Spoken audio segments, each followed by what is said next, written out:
राज्याचे मुख्यमंत्री देवेंद्र फडणवीसांनी त्यांच्या नव्या टर्मच्या सुरुवातीला एक इच्छा व्यक्त केली होती की त्यांना आता राज्यामध्ये बदलाचं नाही तर बदलाचं राजकारण करायचंय।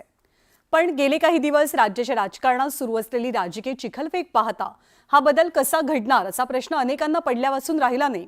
पण आज देवेंद्र फडणवीसांना त्यांच्या वाढदिवसानिमित्त मिळालेल्या शुभेच्छांमुळे राज्याच्या राजकारणात हा सकारात्मक बदल शक्य असल्याची आशा पल्लवित झाली। गिरीश महाजनांच्या पुढाकाराने साकारलेल्या महाराष्ट्र नायक या पुस्तकातनं शरद पवार आणि उद्धव ठाकरे यांनी फडणवीसांवरती केलेला कौतुकाचा वर्षाव राज्यातल्या राजकीय संस्कृतीसाठी अच्छे दिन दाखवणारा आहे।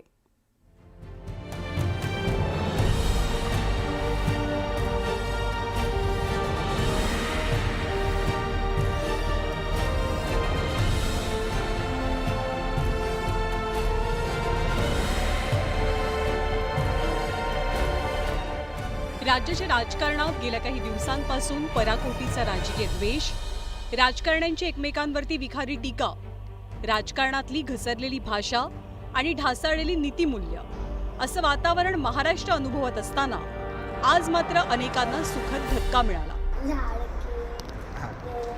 निमित्त होतं राज्याचे प्रमुख, राज्याचे मुख्यमंत्री देवेंद्र फडणवीसांच्या वाढदिवसाचं। मेरा पानी उतरता देख मेरे किनारे पर घर मत बसा, मैं समंदर लौट कर वापस। स्वपक्षीयांनी देवेंद्र फडणवीसांवर स्तुतीसुमनांचा वर्षाव तर केलाच, पण विरोधी बाकांवरनं त्यांना मिळालेल्या शुभेच्छा या अधिक लक्षवेधी होत्या। देवेंद्र फडणवीसांना मिळालेल्या राजकीय शुभेच्छांच्या पाठीमागे काही राजकीय अर्थही दडला आहे का हेही जरा पाहूया।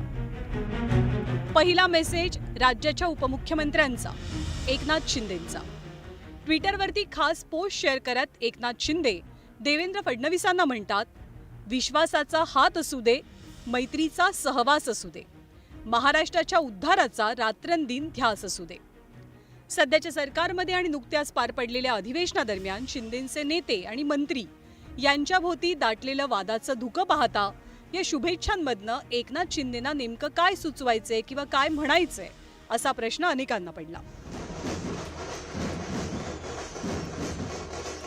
देवेंद्र फडणवीसांवरती मित्रपक्षांनी शुभेच्छांचा भरभरून वर्षाव केलाय, पण विरोधक सुद्धा शुभेच्छा देण्यात काही मागे नाही। सत्तेतल्या मित्रांपेक्षा देवेंद्र फडणवीसांना त्यांच्या राजकीय विरोधकांनी दिलेल्या शुभेच्छा या जास्त चर्चेत आहेत। कारण फडणवीसांना शुभेच्छा देताना खुद्द शरद पवारांना प्रश्न पडलाय की कामाची अफाट गती असलेला हा नेता थकत कसा नाही। तर उद्धव ठाकरेंनी देवेंद्र यांना केंद्रातल्या मोठ्या पदासाठी मनापासून शुभेच्छा दिल्या। शरद पवार म्हणतात, देवेंद्र फडणवीसांच्या कामाचा झपाटा आणि उरक पाहिला की मी पहिल्यांदा मुख्यमंत्री झालो तो काळ आठवतो।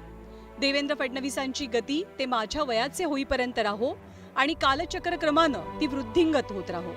क्रियाशील राहण्यासाठी प्रकृती शिडशिडीत असावी असं स्थूल मनानं म्हटलं जातं, पण आम्हा दोघातलं साम्य लक्षात घेता आमच्या कार्यक्षमतेत कधी स्थूलपणा आडवा आला नाही।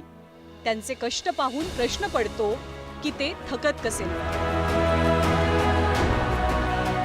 पवारांनी फडणवीसांच्या कार्यक्षमतेचं भरभरून कौतुक केलेलं असताना उद्धव ठाकरेंनी केंद्रातल्या जबाबदारीसाठी फडणवीसांना शुभेच्छा दिल्या। उद्धव ठाकरे म्हणतात, फडणवीसांना राष्ट्रीय पातळीवरची महत्त्वाची जबाबदारी मिळण्याची शक्यता आहे, कारण त्यांचा अभ्यासू स्वभाव आणि प्रशासकीय कौशल्य पक्षाला उपयुक्त ठरेल। महाराष्ट्रात पक्षाला मजबूत करण्यात त्यांना यश मिळालंय। त्यांच्या आर्थिक सामाजिक धोरणांचं यश, संघाशी असलेली त्यांची जवळीक आणि केंद्रीय नेतृत्वाच्या पाठिंब्यामुळे त्यांचं स्थान दृढ आहे। भविष्यात त्यांना देशाच्या राजकारणात यश मिळो या शुभेच्छा देत उद्धव ठाकरेंनी सुद्धा पॉलिटिकल चौकार लगावलाय। वाढदिवस हे कायमच शुभेच्छांनी समृद्ध होतात आणि जेव्हा त्या शुभेच्छांना राजकीय कोंदण असतं तेव्हा त्यांचं महत्त्व जरा वेगळं असतं। त्यामुळे देवेंद्र फडणवीसांना खुल्या दिलानं मिळालेल्या शुभेच्छा राज्याच्या राजकीय पटलावरती कसे तरंग उमटवतात हे पाहणं खूपच रंजक असेल। पूर्णपणे वेगळं असेल। मी सांगितलं की बदल्याचं राजकारण करायचं नाहीये, तर बदल दाखवेल अशा प्रकारचं राजकारण करायचं। Bureau report, news 18 Lokmat.